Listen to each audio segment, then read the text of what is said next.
Married friend যখন unmarried ফ্রেন্ডের সাথে দেখা করতে আসে। কেমন আছিস? ভালো আছি, আয় বস বস বস। তারপর বল তুই কেমন আছিস? কেমন আছি আর কি আর বলবো তোকে। সকালবেলা শাশুড়িটা সকালবেলা আমাকে ঘুম থেকে উঠিয়ে দেয় জানিস, জ্বালিয়ে মারলো আমাকে একদম। আর খেতে যদি আমি যাই, আমার আগে উনি রান্নাঘরে গিয়ে ভাতটা রেডি করে রাখে, বুঝবি না এসব, আমি যাতে খেতে না পারি তার এসব ফোন দিয়ে আটে এরা।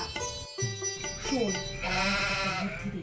এরপর থেকে তুই কি করবি বলতো, তোর শাশুড়ি যাওয়ার আগে তুই ভাত বেড়ে খেতে, বুঝতে পারলি? পারলে ওনারটাও দেখিয়ে দিবি। ঠিক আছে, পারবে উনি। ঠিকই বলেছিস। ভালো হয়েছে, বিয়ের আগে যেমন বেশি অহংকার দেখাতে ঠিক হয়েছে। ম্যারিড ফ্রেন্ড যখন আনম্যারিড ফ্রেন্ডের কাছে অন্য ফ্রেন্ডের খবর জানতে চায়। বল প্রিয়ার কি খবর রে? আরে আর বলিস না, ওই বিএফটা জানিস, ওকে নিয়ে আরো ছটা মেয়ের সাথে প্রেম করে।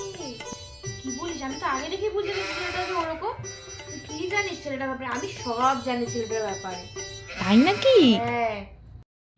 বান্ধবী যখন নিজের পছন্দের ছেলেকে বিয়ে করে পস্তায়।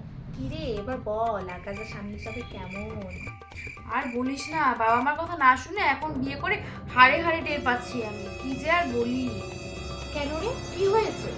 কাজকর্মে কোনো মন নেই, রাত করে মদ গিলিয়ে বাড়ি ফেরে জানিস, আর মায়ের পক্ষে ওঠে আর বসে। আমি তো আগেই জানতাম মার কাছে একটা ঢ্যাম না, তোকে তো আগেই বলেছিলাম আমি।